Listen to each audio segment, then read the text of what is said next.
டெல்லி சட்டப்பேரவை தேர்தலில் பெரும்பான்மைக்கு அதிகமான இடங்களில் பாஜக முன்னிலை. பெரும்பான்மைக்கு 36 இடங்கள் தேவை என்ற நிலையில் 40க்கும் அதிகமான இடங்களில் ஏறுமுகம்.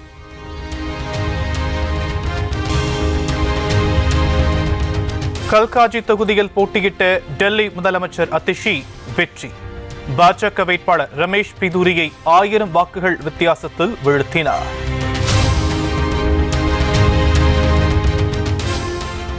காங்கிரஸ் வேட்பாளர்களால் தோல்வியை தழுவிய அரவிந்த் கெஜ்ரிவால், சிசோடியா இரு தலைவர்களும் தோற்ற வாக்கு வித்தியாசம் காங்கிரஸ் பெற்ற வாக்கை விட குறைவு.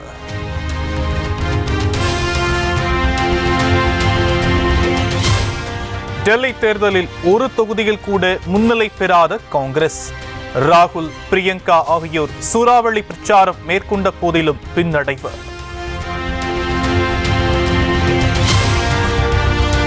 27 ஆண்டுகளுக்கு பின்னர் தலைநகரில் மீண்டும் கொடி நாட்டியது பாஜக.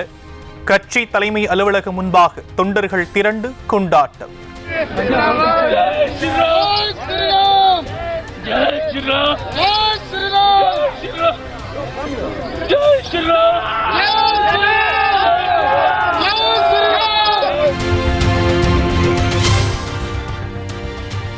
டெல்லியில் உள்ள பாஜக தலைமை அலுவலகத்திற்கு இன்று மாலை செல்கிறார் பிரதமர் நரேந்திர மோடி. 27 ஆண்டுகளுக்கு பின் தலைநகரை கைப்பற்றியதால் தொண்டர்களிடையே உரையாற்றுகிறார்.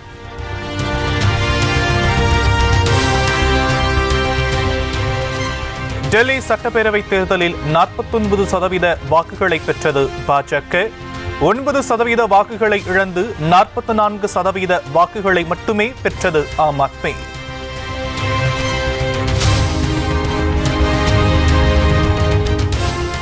கெஜ்ரிவாலை தோற்கடித்த பாஜக வேட்பாளர் பர்வேஷ் வர்மா மத்திய உள்துறை அமைச்சர் அமித்ஷாவுடன் சந்திப்பு. 27 ஆண்டுகளுக்கு பின் டெல்லியை பாஜக கைப்பற்றிய நிலையில் முதலமைச்சர் ஆவார் என தகவல்.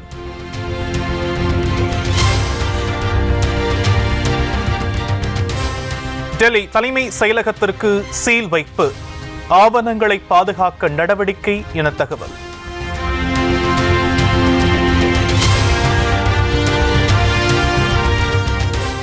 டெல்லியை பாஜக கைப்பற்றியதை அடுத்து தமிழகத்திலும் பாஜகவினர் கொண்டாட்டம்.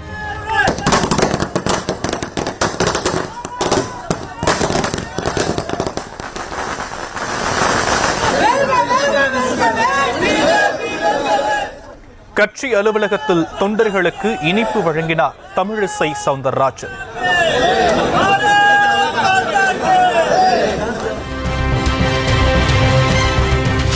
ஈரோடு கிழக்கு தொகுதி இடைத்தேர்தலில் திமுக வேட்பாளர் சந்திரகுமார் அதிக வாக்குகள் பெற்று முன்னிலை. நாம் தமிழர் வேட்பாளர் சீதாலட்சுமியை விட 5 மடங்கு அதிக வாக்குகள் வித்தியாசம்.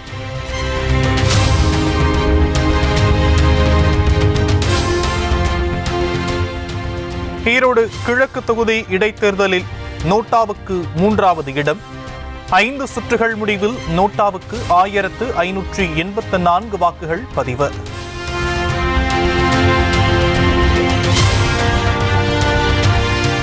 ஈரோடு கிழக்கு இடைத்தேர்தலில் திமுக முன்னிலை பெற்றதால் வெற்றி கொண்டாட்டம்.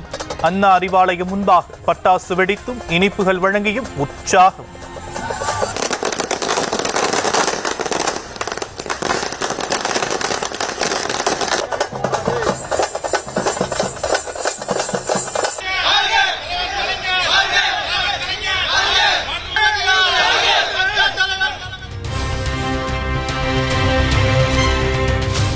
₹63,000 கடந்து தொடர்ந்து உயர்ந்து வரும் தங்கம் விலை. ஒரு சவரன் ஆபரண தங்கத்தின் விலையில் இன்று ₹120 உயர்வு.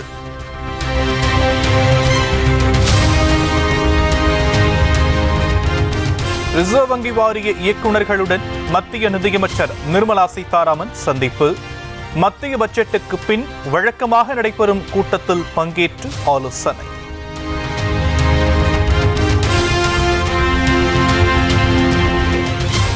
டெல்லி சட்டப்பேரவை தேர்தல் வாக்கு எண்ணிக்கையின் போது கவனம் ஈர்த்த சிறுவன்.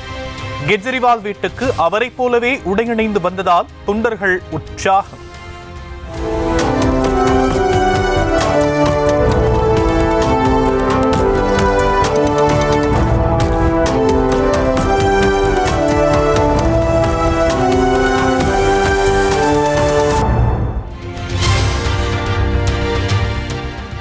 தமிழகத்தின் பல்வேறு இடங்களில் வழக்கத்திற்கு மாறாக கடும் பனிப்பொழிவு.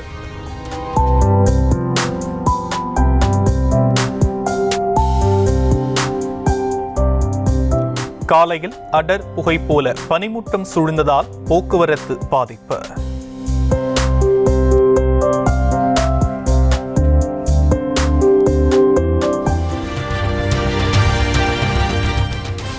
சென்னையில் காலை 8 மணி வரை நீடித்த கடும் பனிமூட்டம். 25க்கும் மேற்பட்ட விமான சேவைகள் பாதிக்கப்பட்டதால் பயணிகள் அவதி.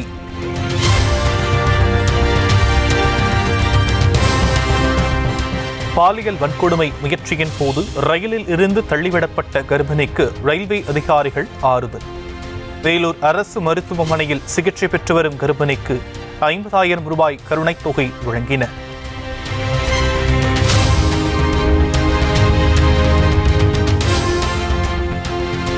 பாலியல் வன்கொடுமை முயற்சியின் போது ஓடும் ரயிலில் இருந்து கர்ப்பிணி தள்ளிவிடப்பட்ட சம்பவத்தில் மேலும் ஒரு அதிர்ச்சி. பாலியல் சைக்கோ ஹேம்ராஜ் தள்ளிவிட்டதில் கீழே விழுந்து படுகாயம் அடைந்ததால் பெண்ணின் வயிற்றிலிருந்த சிசு உயிரிழப்பு. வரும் ஏப்ரல் மாதத்திற்குள் அனைத்து ரயில் நிலையங்கள் நடைபாதைகளில் முழுமையாக சிசிடிவி கேமராக்கள் பொருத்தப்படும். ரயிலில் பெண் பயணிகளுக்கான பாதுகாப்பு நடவடிக்கைகள் குறித்து தென்னக ரயில்வே விளக்கம்.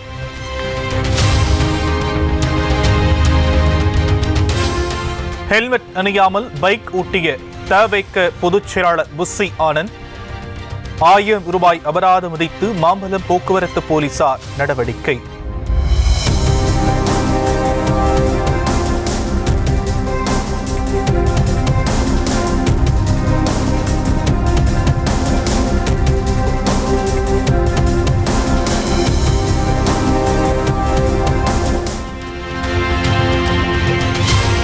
வெளிநாடுகளிலிருந்து சட்டவிரோதமாக இறக்குமதி செய்யப்பட்ட மது பாட்டில்கள் அழிப்பு.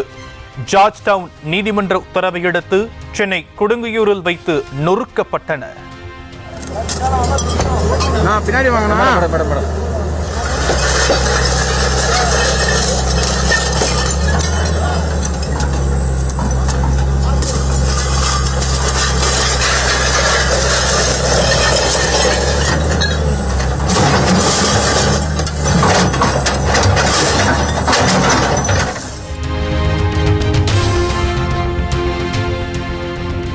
$550 கோடி மதிப்பீட்டில் கட்டி முடிக்கப்பட்டுள்ள பாம்பன் ரயில் பாலத்தின் திறப்பு விழா ஒத்திகை.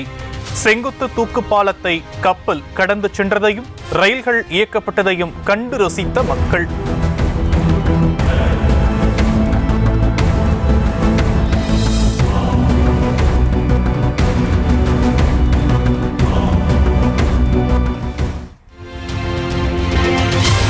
குழந்தையின் கழுத்தில் கத்தியை வைத்து தாயிடம் செயின் பறிப்பு. விழுப்புரம் மாவட்டம் கண்டமங்கலம் அருகே கொள்ளையன் துணிகரம்.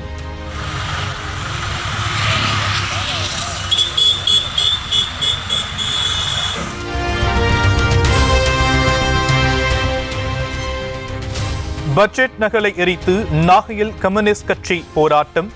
போலீசார் தடுக்க முற்பட்ட போது வாக்குவாதம் தள்ளுமுள்ள.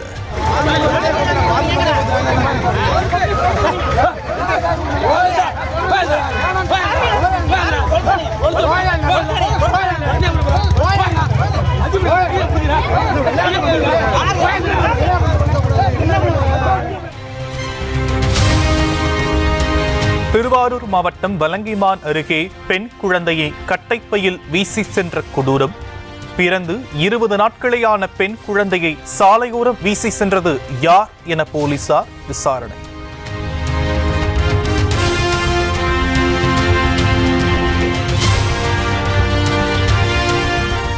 மதுரை மாவட்டம் மேலூர் அருகே கல்லூரி மாணவர் வெட்டி கொலை செய்யப்பட்ட சம்பவத்தில் ஒருவர் கைது. தனியார் கல்லூரி மாணவனை கைது செய்து கொலைக்கான காரணம் குறித்து போலீசார் விசாரணை.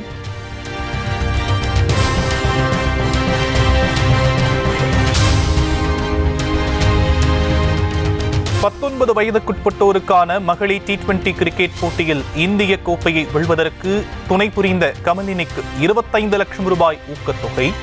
தமிழ்நாட்டைச் சேர்ந்த கோகோ விளையாட்டு வீரர் சுப்பிரமணிக்கும் 25 லட்சம் ரூபாய் ஊக்கத்தொகை வழங்க முதலமைச்சர் மு க ஸ்டாலின் உத்தரவு.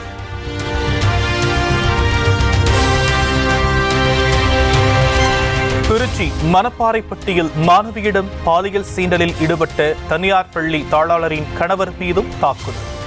மாணவியின் பெற்றோர் உறவினர்கள் விசாரித்து தாக்குதல் நடத்திய வீடியோ வெளியீடு.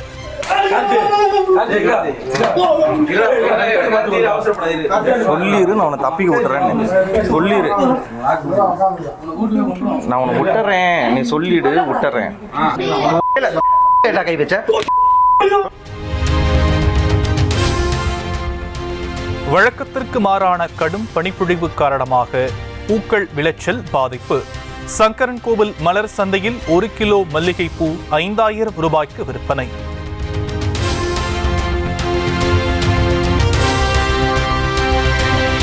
மூணாறில் இயற்கை அழகை ரசிக்கும் வகையில் அறிமுகப்படுத்தப்பட்டுள்ள கேரள அரசு பேருந்து. கண்ணாடி இழையால் உருவாக்கப்பட்டுள்ள டபுள் டெக்கர் பேருந்து பயன்பாட்டுக்கு வந்தது.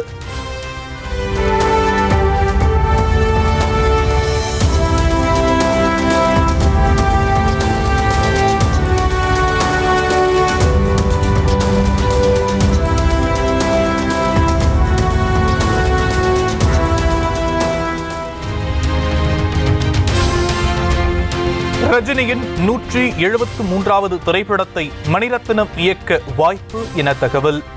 ஏற்கனவே கூறிய ஸ்பை த்ரில்லர் கதையில் மாற்றம் செய்து வருவதால் எதிர்பார்ப்பு.